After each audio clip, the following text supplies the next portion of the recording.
బాబు నన్ను వదలండి. ఆగు ఫ్రెండ్, నువ్వెందుకు చనిపోవాలనుకుంటున్నావు? నన్ను వదలండి ఫ్రెండ్. అరే ఫ్రెండ్, చెప్తే అర్థం కదా, నీ ప్రాబ్లం ఏంటో నాకు చెప్పు, నేను తీరుస్తా. నా ప్రాబ్లం ఒకరితో చెప్పుకుంటే తీరేది కాదు ఫ్రెండ్. రే ఫ్రెండ్, కాస్త ఆలోచించు. ఆవేశంతో తీసుకునే నిర్ణయాలు జీవితానికే ప్రమాదకరం. అందుకే ఫ్రెండ్ నన్ను వదిలేయండి. నేను వెంటనే చావాలి. ఆవేశంతో తీసుకునే నిర్ణయం కాదు నాది. బా, మరీ అంత కఠినంగా ఉన్నావంటే ఏంటో నాకు చెప్పు, నేను సాల్వ్ చేస్తాను. ప్రాబ్లమ్స్ ఎవరికి లేవు ఫ్రెండ్స్? ఒబామాకు లేవా? బిల్ గేట్స్కి లేవా? అంబానీకి లేవా? ఎందుకులేండి ఫ్రెండ్ అంత గొప్ప వాళ్ళతో పోల్చడం. తప్పు ఫ్రెండ్, వాళ్ళు ఏమైనా పైనుంచి ఊడిపడ్డారా? వాళ్ళు కూడా మళ్ళాగే కష్ట నష్టాలు పడే కదా పైకి వచ్చింది. ఇందాక నవ్వావే, ఆ చిరునవ్వు ఇకపై మీ వాళ్ళకు ఉంటుందా? నీ వాళ్ళకి నీ మరణంతో శాశ్వత పరిష్కారం దొరుకుతుందా? ఒకసారి ఆలోచించు. ఆలోచిస్తున్నాడంటే మార్పు వచ్చినట్టుంది. అయినా కానీ నీ మనసు వినలేదు, చనిపోవాలంటుంది. సరే వెళ్ళి చనిపోదాం కదా. నువ్వెందుకు చావడం? ఎందుకంటే నేను కూడా నీలాగే చనిపోవాలనుకుంటున్నాను. నిజమా? నిజం ఫ్రెండ్. నువ్వు చావడానికి వచ్చి నన్ను ఆపుతావా? నీకెంత ధైర్యం? ఆపడానికి ధైర్యం ఉంటే సరిపోదు, మానవత్వం ఉండాలి. ఆహా, ఒకరికి నీతులు చెప్పే ముందు మనం పాటిస్తున్నామో లేదో తెలుసుకోవాలి, తర్వాత నీతులు చెప్పచ్చు. వచ్చాడండి మానవతామూర్తి. అబ్బబ్బా, ఆ సోది ఆపేసి ముందు పని కానియండిరా నాయనా. ఇంతకు మీరెవరు? మేము ఎవరైతే మీకెందుకు, త్వరగా దూకేయండి, అందరం కలిసి సంతోషంగా ఉందాం. హ్యాపీగా ఉందామా? హలో,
మార్పు కోసం ఎక్కడికో వెళ్ళాల్సిన అవసరం లేదు.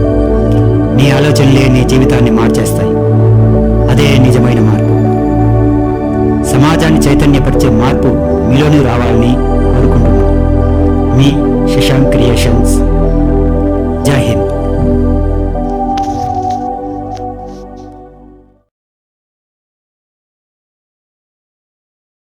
నేను మర్చిపోయాను. నీ వాళ్ళకు నీ మరణంతో నీ వాళ్ళకి నీ మరణం జీవితంలో తొందరపడి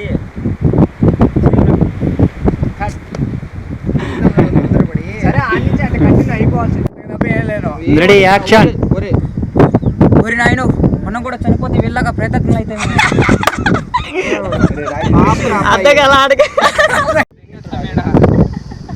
ఓకేనా? ఏ బాగా చూడు ఇట్లా. Ready ready ready, action. ఏదైనా యాక్సిడెంట్ కానీ బా తీసుకురా